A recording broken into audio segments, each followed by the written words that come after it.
I'm Natalie, and you're watching Free Art Online Academy News.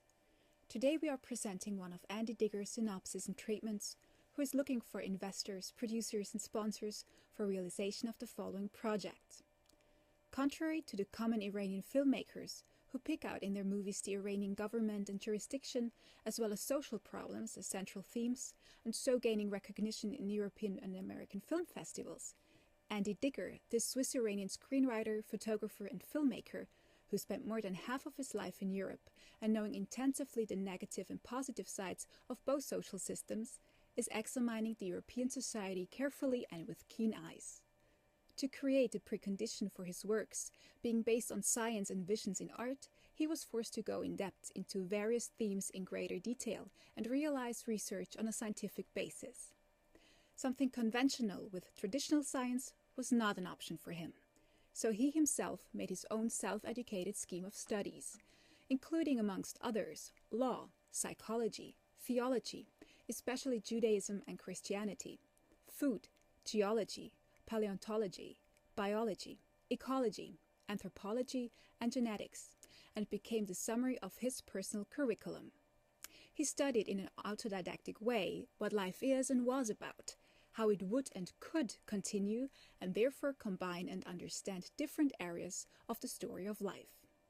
And the essence has become a goal for his future. As a result of his studies, he knew a lot but never everything. Cautiously spoken, he is a generalist and not a specialist in a certain area. To become a man of arts and literature, he found his part in art, movie, and literature. Don't miss to click projects number 1 to 4 in this series of projects. Now, project number 5. Treatment by Andy Digger. Title: Surmounting Obstacles. Genre: Drama. Connie Siemens, 35, the German secretary in a trading firm, decides to realize her dream, buying her own apartment in 1989.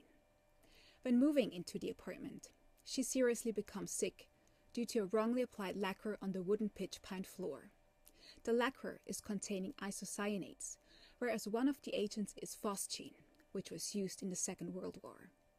Due to its toxic gas emissions out of the planks, this severe intoxication changes completely the life of Connie Siemens, professionally and privately. She loses her jobs, and friends and colleagues break off contact, even her family.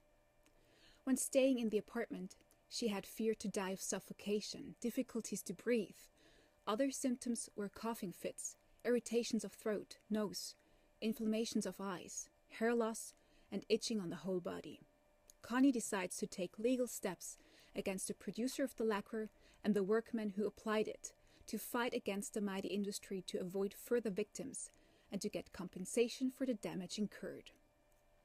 Besides the court case, during 12 years, Connie is living a nightmare odyssey, consulting various medical practitioners and specialists, hospitals and clinics, trying to find a doctor who can help her. Despite her serious illness, she tries to get as much as possible information about this disease, reading specialized literature about industrial medicine, is founding a self-help group, is publishing articles in various magazines, and tries to sensitize medical practitioners. Following conflicts arise when she's taking legal actions. The lobby of the chemical industry, insufficient legislation and a system, ambiguous clauses. Medical experts at court are paid by the industry. Medical practitioners in Germany cannot help her, do not take her seriously, and cannot cope with the number of her symptoms. Consequently, physicians categorize her symptoms as psychosomatic, and even fear conflicts with the mighty industry if they would justify the causality between her symptoms and the toxic emissions. Consequently, she is suffering for years of this severe disease, consulting 130 physicians during 10 years.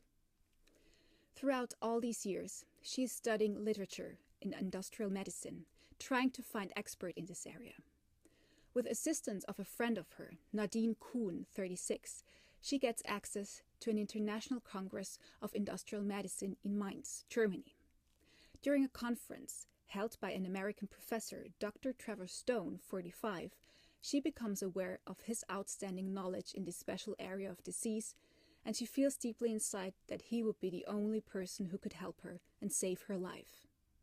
Connie contacts Professor Dr. Stone by letter, and by return of mail, he is writing to Connie proposing her a consultation in Boston in the Massachusetts General Hospital. Connie takes a plane to Boston, and Professor Dr. Stone is taking her very seriously, examines her thoroughly. As a specialist in industrial medicine, he has no doubt in the causality between toxic emissions in her apartment and her disease. He gives her medicine, which is not available in Germany, and, very slowly over years, her lung disease and her general state of health is improving. End of story. After 12 years of court case, she won the case, in the sense that it is not allowed anymore to produce these toxic products. In view of compensation of her severe damages, she only received a small sum and a settlement, as German law did not accept the causality between her symptoms and the toxic emissions. Thank you for watching.